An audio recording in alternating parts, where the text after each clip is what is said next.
Yeah. Yeah. Ready to work out, you know what I mean? Getting loose right now. Mic check. 1, 2. Yeah. Alright guys, it's Quentin Cuffs, Fat 5 TV. You know what it is already. We bring you all the hottest interviews, and right now we're here with Erik Marino, one of the founders of Rocksmith Clothing. Tell him what's up. I mean, y'all just stormed up in the office, but this is just another day, getting ready for the holidays and whatnot. We out here on the roof, got the Manhattan Bridge, got the Williamsburg Bridge over there. We've been here in this building for about 5 years, just doing our thing. 10 deeps in this building too, they downstairs. So what made you launch Rocksmith from the beginning of everything? Like, what was one of the main things that made you want to get into clothing overall? I mean, I would say I dabbled in things like publications. I worked at record labels like Sony, BMG, but it was when my business partner Kenshin, convinced me to move to Japan for a little while and start up this clothing line idea with a record label out there called The Life Entertainment. From there, we decided to introduce it to the States a couple years later because it was going real good in Japan. That's it really. The story it's just momentum. We just kept flipping it every season from there. Now, whenever you came out with your first line ever for Rocksmith, what were some of the things that inspired your first line that came out back in 2002 and it started out, if you don't know, Rocksmith started out in Tokyo in 2002 from The Life Entertainment, and from there it expanded into the US, where people like Erik here took over and then tried to just make it pop even more in the US and Canada. Is that correct? You know, once we took it outside of Tokyo, we took it to Europe. It's doing real good out there. The US, Canada, a little bit of South America. It's kind of spread out, like that's like dispersed throughout the globe at this point. So it's going pretty good. What's something that separates Rocksmith from other brands? I would say something that separates Rocksmith from other brands would be we just in our lane, man. We just do our thing. Like we make the clothing for our friends in music because that's our roots, that's our community. So it really is for them. It's reciprocal. They inspire us, we inspire them.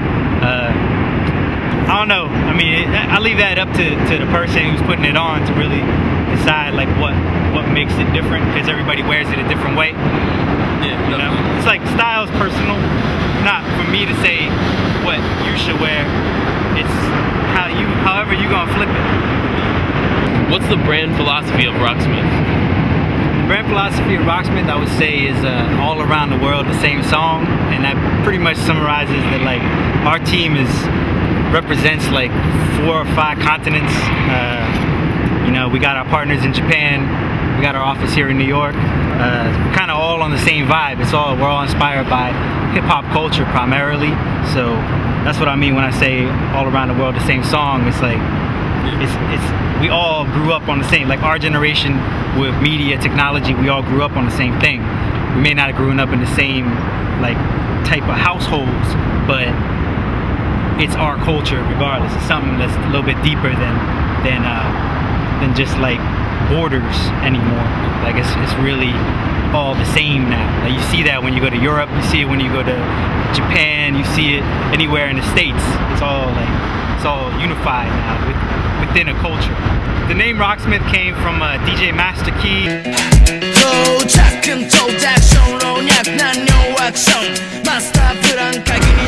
Who does radio shows in Japan. That's our partner out there. That was just his radio call. It was just like Rocksmith, you know, like at 8 p.m. Tokyo, you're sitting in traffic. It was just like the chant, the call that he had samples of on his records. You put up 2 of the biggest up-and-coming hip-hop artists, well 3 of the biggest up-and-coming hip-hop artists on your lookbook for the fall. You put Wiz, Currency, Thelonious. Can you just tell us a little bit about that, and who do you think could be the next up-and-coming people in hip-hop? You know what I mean? XXL, next freshman cover, perhaps? I mean, it was a pleasure to have Wiz and Currency come through. I've been hollering at Currency for a minute. They came through, they burned one, we took some pictures. that was it for that, really. I mean, you know, it's a pleasure always. The music is just amazing, those dudes. As far as like Theophilus, Ninja Sonic, all the cats that were in the photo shoot, those are the homies. That's New York right there. That's the next music movement that's coming out of New York. You got Theophilus London, you got Ninja Sonic.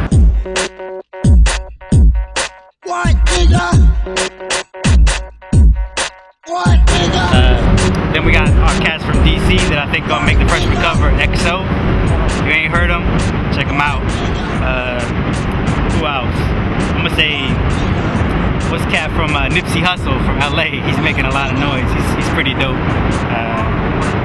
Who else? Freshman cover. I got a few more. There's Donis, the homie. Like he's doing his thing right now. He just did a 10 deep joint. The rest, I'm gonna get back to you on. I'll type it. My last question is, can you tell us a little bit about the All That Matters project that you recently just dropped? You just dropped the video. I liked it a lot. Can you just tell the people a little bit about that? The All That Matters video we dropped, it was basically one day following around some of our friends. Jimmy, who works with us, that's his crew. So there's really nothing too complex about it. It's just having fun. New York, Lower East Side, Thompson Square Park, house party afterwards. All of that really went down. It wasn't nothing like put together really. We shot it on Heron Zoomy camera, so we get that Super 8 feel. Yeah, we're just having fun. If you ain't seen it, catch it on YouTube, because it probably get banned in a couple of days.